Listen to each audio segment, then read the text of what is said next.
बार लोग कह रहे हैं कि वित्त मंत्री के पास में ज्यादा ऑप्शन नहीं है, क्योंकि जो फिशल डिफिसिट है वो इतना ज्यादा है कि उसे पूरा करने में उसकी सारी ताकत लग जाने वाली है। आपको क्या लगता है, ऐसा होगा? नहीं, वो मैंने इस तरह का है ना, उसकी जिम्मेवारी कौन है, वो पिछले एक साल में है ना, ये तो पिछले 7-8 साल से इन्होंने प्रयास करना था, उन्होंने किया नहीं है। जैसे सरकार आया, नया यूपीए सरकार आ गई, तब भी जो उनका जो पार्लियामेंट पास हुआ था उसमें थोड़ा 1 साल आगे रखा, जो फिस्कल रिस्पॉन्सिबिलिटी एक्ट को लागू करना, उसका बाद कमिट किया। उसका बावजूद उन्होंने उस कमिटमेंट में पूरा नहीं कर पाया, तो इसी का वजह से वित्तीय घाटा बढ़ रहे हैं। क्योंकि उनका मेन कारण यही है, जैसे उन्होंने कई खर्चे में बढ़ोतरी हुआ, जैसे एक तो हो बोलने के लिए ये है नरेगा है, और दूसरा ये भी है किसान को ऋण माफी। मगर इसका अलावा वो बाकी खर्चा, उदाहरण के लिए जहां तक फर्टिलाइजर सब्सिडी है, फर्टिलाइजर सब्सिडी का उनका हर बजट में उनको तो घोषणा करते हैं लगभग 30,000 खर्चा करना, मगर साल का अंत में हो जाता है 90,000 करोड़ के ऊपर, एक साल 1 लाख करोड़ के ऊपर। इसका मतलब इनका कोई कंट्रोल नहीं है इसमें। तो इस तरह का कई है, और सबसे बड़ा ये डिस्टॉर्शन यहां हो रहा है फर्टिलाइजर सब्सिडी, और वहां कोई सुधार तो नहीं ला रहा है। कई बार प्रयास हुआ सुधार लाने का, एनडीए सरकार का कमेटी गठित किया था, उन्होंने कुछ रिकमेंडेशन किया, मगर वो लागू करने के पहले सरकार तो गई। अब कम से कम तो उसको विचार करके इन्होंने विचार कर रहा है, अभी बात भी कर रहा है उसको कैसे करना, मगर अभी तक वहां लागू नहीं किया, क्योंकि वो सबसे बड़ा लॉबी काम कर रहा है, और उस लॉबी का वजह से तो ये कंट्रोल नहीं कर पाए। अगर वहां कोई कंट्रोल करे कि जो सुधार का लागू करे, ताकि जो सब्सिडी दे रहा है सीधा किसान तक जाए, ये नहीं है फर्टिलाइजर कंपनी का द्वारा जाए, तो वहां काफी बचत हो सकती, मगर वहां तो नहीं हो रहा है। तो जब इस तरह का जो उन्होंने खर्चे में बढ़ोतरी, इसीलिए मैंने कहा इनका पास अगर कंट्रोल लाना है, तो वित्तीय घाटा को कंट्रोल में लाना है, तो उसमें सिर्फ 2 ही रास्ता, खर्चा कम करे, खर्चा कम करने का बात आती है तो सब्सिडी कंट्रोल करना, सब्सिडी कंट्रोल करना, दूसरी तरह से टैक्स बढ़ाना। टैक्स बढ़ाना मतलब तो वो भी, एक तो डायरेक्ट टैक्स का मतलब तो सीधा आम आदमी को नाराज करना, और जो इनडायरेक्ट टैक्स है, जैसे उत्पादन शुल्क है या आयात शुल्क है, वो तो कीमतें बढ़ाने वाली है। जो कीमतें बढ़ाएगा तो आखिरी आम आदमी को ही उसका भुगतना पड़ेगा ना। तो 2 ही तरह से, तो एक तरह से एक कहावत है ना, वहां एक दोनों तरफ से उसका एक डेंजर जोन है, वो कहीं भी जाने का।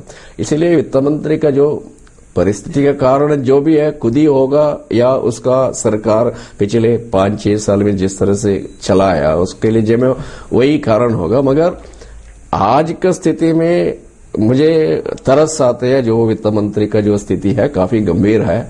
और दूसरी तरह से पार्टी में ये भी एक प्रेशर आ जाए, फूड सिक्योरिटी बिल बोलने के लिए अच्छा है, फूड सिक्योरिटी बिल गरीब आदमी ये देना फूड सिक्योरिटी, मगर सरकार के ऊपर उसका बोझ, जिस तरह से जो उनका पार्टी या नेशनल एडवाइजरी काउंसिल रेकमेंड कर रहे हैं उसको लागू कर रहे हैं, तो कम से कम तो 1 लाख करोड़ के ऊपर बोझ पड़ेगा।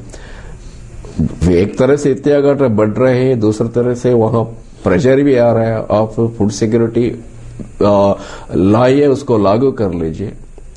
तो अगर लागू करेगा तो भी चलना, अगर नहीं करेगा तो इसका मतलब नेतृत्व के खिलाफ जाना है। तो उसका आज का दिन में वित्त मंत्री का स्थिति काफी एक चिंताजनक है, तो मुझे तरस आता है उनका जो। आपको क्या लगता है फूड सिक्योरिटी बिल जो है, क्या उससे क्या ये देश के लिए कोई बहुत फायदेमंद चीज नहीं है? नहीं, मैंने फूड सिक्योरिटी का बिल के खिलाफ नहीं है। मेरा तो सिर्फ है ना, अगर गरीब आदमी को सहायता देना, सब्सिडी या सब्सिडाइज्ड फूड देना, वो लागू करना, कैसे लागू करें वो मुख्य है। ये नहीं आप सीधा का सीधा एक स्कीम घोषणा करें। अभी तो ऐसे तो फूड सिक्योरिटी में क्या अभी भी है, एनडीए सरकार में जो 35 केजी देना है, जो चावल 3 रुपए 1 केजी में और गेहूं 2 रुपए में देना, ये तो एनडीए सरकार में हुआ था 35, उन्होंने उसको घटा के 25 कर दिया। तो ये देने का बात इनका कोई नया सोच नहीं है, वो पहले से चल रहा है, मगर उन्होंने उसको कानून तरह से करना चाहते। इसका मतलब तो एक बार बिल लाने के बाद एक फंडामेंटल राइट बनता है, तो कानून बनने के बाद सरकार को करना ही है। अगर नहीं कर पाएगा तो वो तो सरकार कटमने में कड़ा कर सकते हैं। तो सरकार के पास पैसा का है क्या, तो मैंने देने का इसमें विरोध नहीं कर रहा। मेरा कहना ये है, अगर लागू करना है तो सही तरह से सुधार, जो आम आदमी को जरूरत, जिसको जरूरत है उसी को दे दीजिए। जैसे अभी पिछले कई सालों से हम तो रेशन का सिस्टम चला रहे हैं, सिस्टम उसका स्कीम का उद्देश्य क्या है, गरीब आदमी को मदद करना। मगर सबसे गरीब से गरीब आदमी है जिसको इसका स्कीम का लाभ मिलना चाहिए, उसको उसका लाभ मिल रहा है क्या?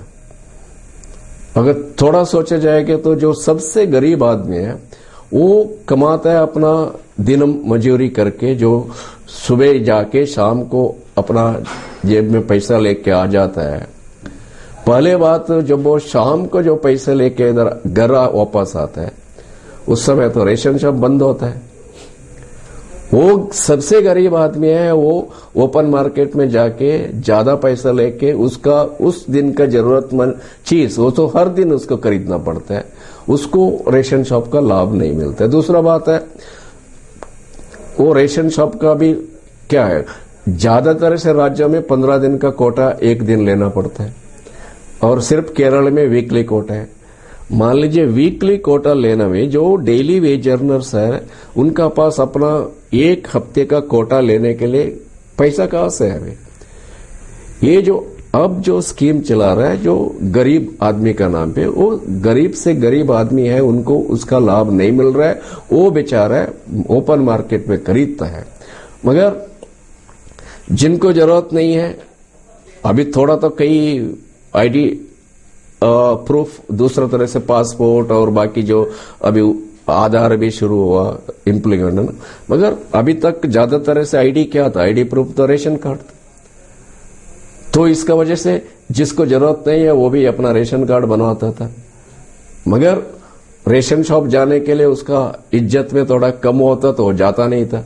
मगर जहां तक सरकार का सवाल है, उनका नाम के जो कोटा है वो तो दुकान को जाती है, ये तो लेता नहीं है अपना कोटा, दुकान को जाती है, और दुकान चलाने वाले उनके पास दूसरा भी ओपन मार्केट का शॉप भी है, वो रेशन शॉप से पीछे से वहां जाती है। वो रेशन शॉप चलाने वाले तो अपना पैसा कमाने के लिए उस गरीब आदमी का नाम पे हमने एक है ना वेस्ट करते हैं ना, उस तरह खर्चा करते थे। वो असल में गरीब से गरीब आदमी को, वर्ग को इसका लाभ नहीं है।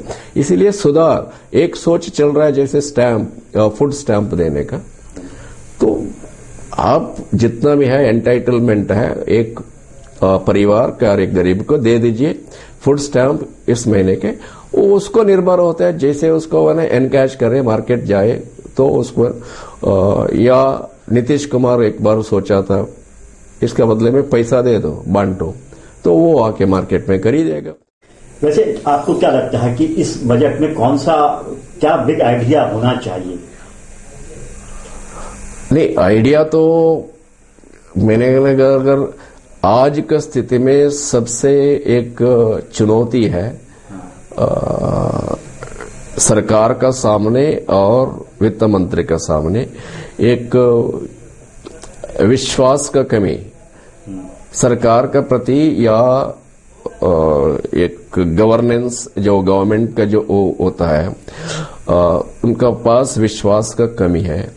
तो इस विश्वास को किस तरह से दोबारा उसको निर्माण करना, सरकार को उसका बारे में सोचना चाहिए। क्योंकि अभी हमारा बड़े बड़े उद्योग ये है घराने हैं, उनका साथ एक एस्टिमेशन के मुताबिक अभी भी लगभग 50,000 करोड़ का तक एक आइडल कैश है,